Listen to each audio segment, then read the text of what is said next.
বন্ধু যখন শত্রুতে রূপান্তর নেয়, তার জীবন্ত উদাহরণ হলো তৌহিদ আফ্রিদির সবথেকে কাছের মানুষ রাহি।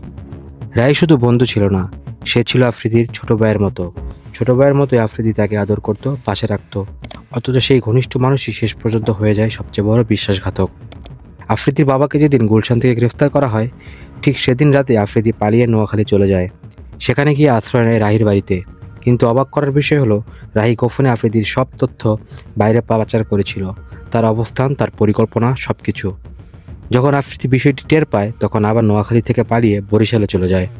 কিন্তু তখন আর সময় ছিল না। রাহি ইতিমধ্যে একজন সুনামধন্য সাংবাদিককে সব তথ্য দিয়ে দিয়েছিল, আর তার উদ্যোগেই ডিবি বরিশাল থেকে সফলভাবে আফ্রিদিকে গ্রেফতার করে। এ থেকে শিক্ষা নেওয়ার মতো বিষয় হলো, এই দুনিয়ায় কেউ কারো নয়। আপনি যাকে ছোট ভাইয়ের মতো ভালোবাসেন, প্রয়োজনে সেও এক মুহূর্তে আপনার পেছনে ছুরি বসাতে পারে। টেস্ট রিপোর্ট, খবরের দেশ।